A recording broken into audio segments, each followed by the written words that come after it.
சமர்ப்பிக்கிறோம். எங்கள் குழந்தை ஹன்ஷிகா யாழ்னி ஆட்டோ இம்யூனிஸ் டிசீஸ்ல இருந்து நோயால் வாடுகிறார். திருமதி பிரியா செந்தில்குமார் சிறுநீரக சிகிச்சையில் உள்ளார். திருமதி முத்துலட்சுமியின் கணவர் திரு தசரதன் அவர்கள் மற்றும் திருமதி ஜெயலட்சுமி அவர்களின் மாமனார் திரு பாலகிருஷ்ணன் அவர்கள் உடல் நலம் இல்லாமல் இருக்கிறார். திரு மகாதேவன் அவர்கள் இருதய நோய் சிகிச்சையில் உள்ளார். மேலும்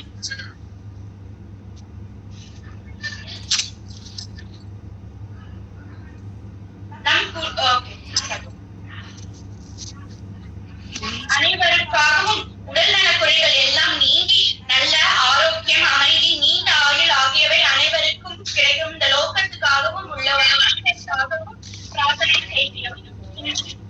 இந்த அடியார்களை நீங்கள் தான் காக்க வேண்டும். முருகா, அம்மா, தாயே, பராசக்தி, முப்பெரும் தேவியர்களே, அவர்களின் உடலுக்கு வலிமை தாருங்கள், அவர்கள் மனத்துக்கு துணிவை தாருங்கள், அவர்கள் பயம் அகற்றி அமைதியை தாருங்கள். மருத்துவர்களின் கைகளில் உங்கள் அருள் இருக்கட்டும். மருந்துகள் அவர்களுக்கு நல்ல பயன் தரட்டும். ஒவ்வொரு நாளும் அவர்கள் தேக நலம் பெற்று நலமுடன் வாழ அருள் புரிவாய் என் செந்தில் ஆண்டவா.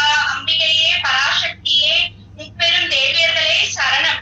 பாம்பன் சுவாமிகளை நீ குணப்படுத்துவது போல உடலில் அந்த ஞானவேல் உள் நுழைந்து அவர்கள் பிணி நீக்கட்டும். அவர்களோடு உடன் இருப்பவர்களுக்கும் அந்த குழந்தையின் பெற்றோருக்கும் பொறுமையையும் நம்பிக்கையும் தாருங்கள்.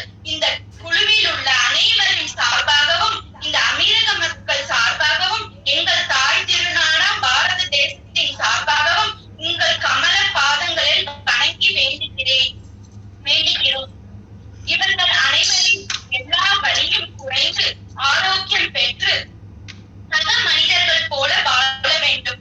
மேலும் காரைக்கால் பகுதியில் MBBS 4ஆம் ஆண்டு படித்து வரும் வர்ஷாவிற்காகவும் நாம் பிரார்த்திக்கிறோம். அவர் தனது படிப்பை வெற்றிகரமாக முடிக்க தேவையான மன வலிமை, கவனம், தெளிவு ஆகியவற்றை தந்து அருள் புரியுங்கள். அவரின் முயற்சிகள்